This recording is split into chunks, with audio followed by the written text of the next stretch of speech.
Hey everybody, Jerry Williams, aka Greater Sapien here. Thanks for stopping by. Today we have another installment of the Comment of the Week. This time it's PanoCam1, a regular on my comment threads. Pano is what I call an anti-fan. He, she, or they either hates me a great deal or they hate the fact that they like me so much. The result is they comment on nearly every video I make, trying their best to find some flaw in my position so they can point it out and maybe possibly feel a little bit better about their miserable existence. So, this is the comment Pano made in response to my debunk of Dubay claim number 134, where he makes claims about how spherical bodies reflect light. Red herring alert.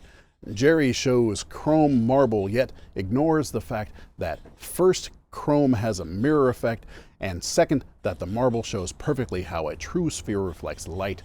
Notice the hotspot spectral highlight.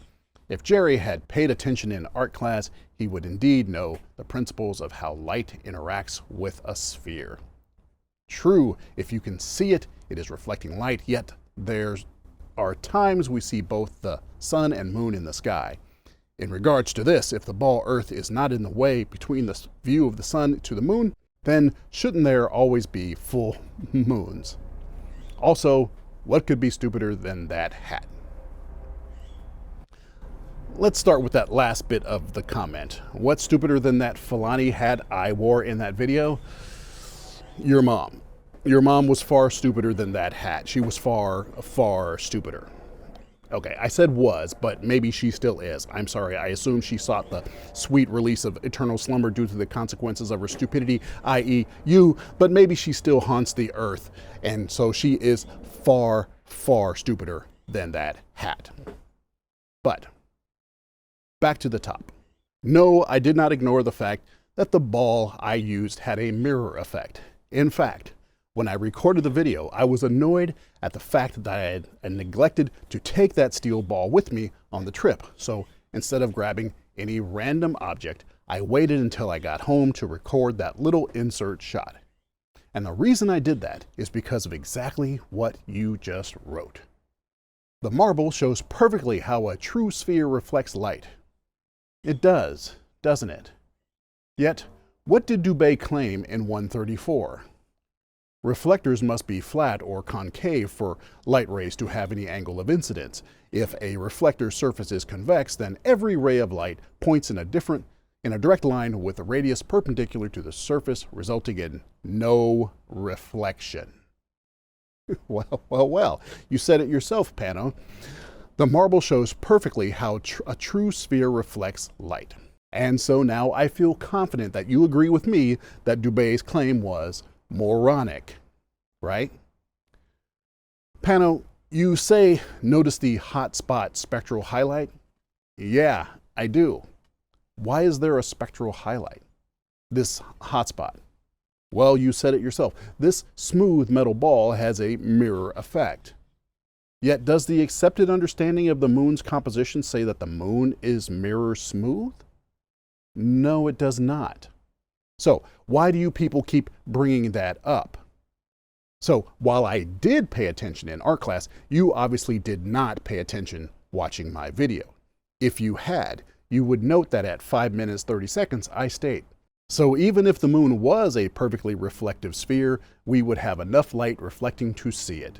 But that's not what the moon is. The moon is highly textured and every bit of its surface is covered in dust and particulate rock, all of which are irregular shapes that reflect light in random assortment of directions. Which is, BT dubs, the definition of diffuse reflection and the reason the moon can be both spherical and not have a hotspot like you folks claim it should have.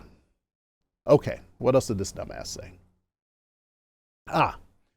There are times we see both the sun and moon in the sky. In regards to this, if the ball Earth is not in the way between the view of the sun to the moon, then shouldn't there always be full moons? What? Do you think that made sense? That question was stupider than your mom. A full moon occurs when the sun and moon are on opposite sides of the Earth. Not perfectly in line, because that's a lunar eclipse, but just off the line enough that the light of the sun can get to the moon and we can see the full face of the moon lit up. You get that, right? So if you can look out and see both the sun and the moon in the sky, only part of the face that we normally see will get hit by sunlight. It's not possible to have a full moon at that time.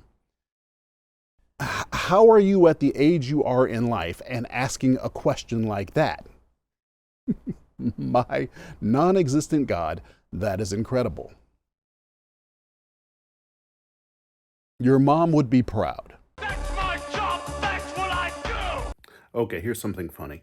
It wasn't until I started editing this video that I realized that Panel Cam 1 was the subject of my last comment of the week video, which is hilarious, and it tells you two things. One, this person's comments are just regularly amazingly lame.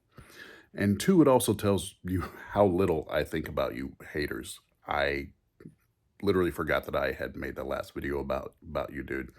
And I went at this as if you were a first-time subject of my videos, which, you know, is freaking hilarious. That's my job! That's what I do! I don't lose! I win! I win! Is there no one on this planet to even challenge me? Maybe you came by to congratulate me on last night's victory.